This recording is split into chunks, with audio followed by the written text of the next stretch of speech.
I have a 2-year-old daughter named Naya, who's under the mistaken impression that this conference is named in honor of her father. Who am I to contradict my baby girl? As many of you know, there's something about becoming a parent that concentrates the mind on long-term problems like climate change. It was the birth of my daughter that inspired me to launch this climate organization in order to counteract the excessive polarization of this issue in the United States and to find a conservative pathway forward. Yes, folks, a Republican climate solution is possible. And you know what? It may even be better. Let me try to prove that to you. What we really need is a killer app to climate policy. In the technology world, a killer app is an application so transformative that it creates its own market, like Uber. In the climate world, a killer app is a new solution so promising that it can break through the seemingly insurmountable barriers to progress. These include the psychological barrier. Climate advocates have long been encouraging their fellow citizens to make short-term sacrifices now for benefits that accrue to other people in other countries 30 or 40 years in the future. It just doesn't fly because it runs contrary to basic human nature. Next is the geopolitical barrier. Under the current rules of global trade, countries have a strong incentive to free ride off the emissions reductions of other nations instead of strengthening their own programs. This has been the curse of every international climate negotiations, including Paris. Finally, we have the partisan barrier. Even the most committed countries, Germany, the United Kingdom, Canada, are nowhere near reducing emissions at the required scale and speed. Not even close. And the partisan climate divide is far more acute here in the United States. We are fundamentally stuck, and that is why we need a killer app of climate policy to break through each of these barriers. I'm convinced that the road to climate progress in the United States runs through the Republican Party and the business community. So in launching the Climate Leadership Council, I started by reaching out to a who's who of Republican elder statesmen and business leaders, including James Baker and George Shultz, the two most respected Republican elder statesmen in America, Martin Feldstein and Greg Mankiw, the two most respected conservative economists in the country, and Henry Paulson and Rob Walton, two of the most successful and admired business leaders. Together, we co-authored The Conservative Case for Carbon Dividends. This represents the first time that Republican leaders put forth a concrete, market-based climate solution. Thank you. We presented our plan at the White House 2 weeks after President Trump moved in. Almost every leading editorial board in the country has since endorsed our plan.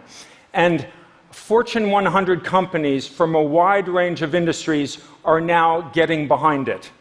So by now you're probably wondering, what exactly is this plan? Well, our carbon dividend solution is based on 4 pillars. The first is a gradually rising carbon tax. Although capitalism is a wonderful system, like many operating systems, it's prone to bugs, which in this case are called market failures. By far the largest is that market prices fail to take social and environmental costs into account. That means that every market transaction is based on incorrect information. And this fundamental bug of capitalism, more than any other single factor, is to blame for a climate predicament. Now, in theory, this should be an easy problem to fix. Economists agree that the best solution is to put a price on the carbon content of fossil fuels, otherwise known as a carbon tax. This would discourage carbon emissions in every single economic transaction every day of the year. However, a carbon tax by itself has proven to be unpopular and a political dead end. The answer is to return all the money raised directly to citizens in the form of equal monthly dividends. This would transform an unpopular carbon tax into a popular and populist solution. And it would also solve the underlying psychological barrier that we discussed by giving everyone a concrete benefit in the here and now. And these benefits would be significant. Assuming a carbon tax rate that starts at $40 per ton, a family of four would receive $2,000 per year from the get-go. According to the US Treasury Department, the bottom 70% of Americans would receive more in dividends than they would pay in increased energy prices. That means that 223 million Americans would win economically from solving climate change. And that is revolutionary and could fundamentally alter climate politics. But there's another revolutionary element here. The amount of the dividend would grow as the carbon tax rate increases. The more we protect our climate, the more our citizens benefit. This creates a positive feedback loop, which is crucial because the only way we will reach our long-term emission reduction goals is if the carbon tax rate goes up every year. The third pillar of our program is eliminating regulations that are no longer needed once that a carbon dividends plan is enacted. This is a key selling point to Republicans and business leaders. So why should we trade climate regulations for a price on carbon? Well, let me show you. Our plan would achieve nearly twice the emissions reductions of all Obama-era climate regulations combined, and nearly 3 times the new baseline after President Trump repeals all of those regulations. That assumes a carbon tax starting at $40 per ton, which translates into roughly an extra 36 cents per gallon of gas. Our plan by itself would meet the high end of America's commitment under the Paris Climate Agreement. And as you can see, the emissions reductions would continue over time. This illustrates the power of a conservative climate solution based on free markets and limited government. We would end up with less regulation and far less pollution at the same time while helping working class Americans get ahead. Doesn't that sound like something we could all support?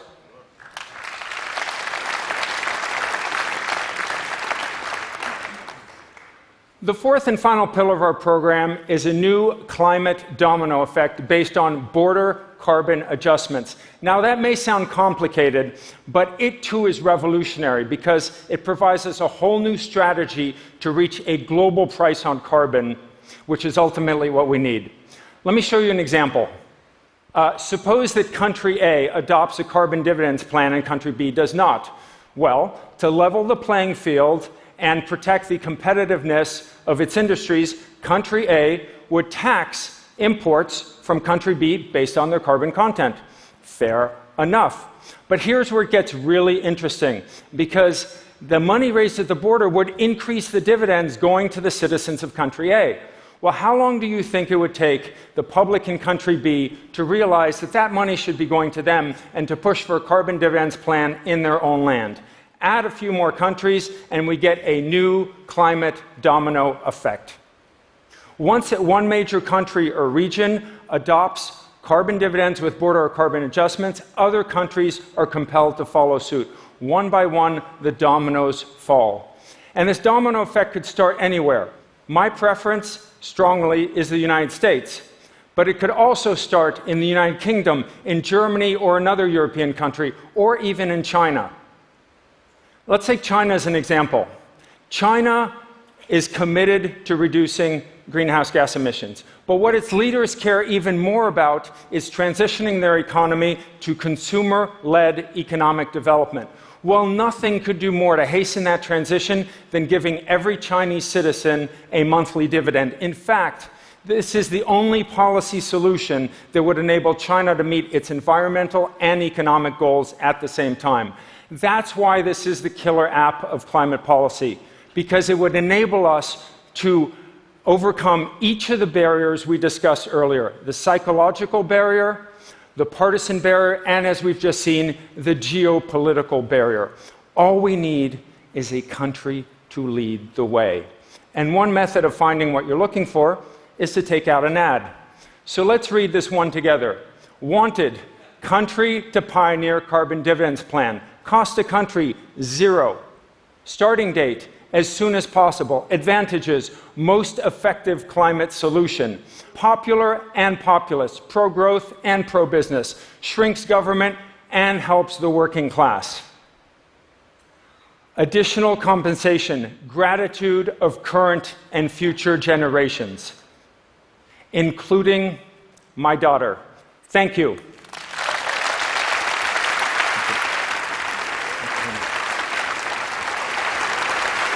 Thank you. So, just one question for you, Ted.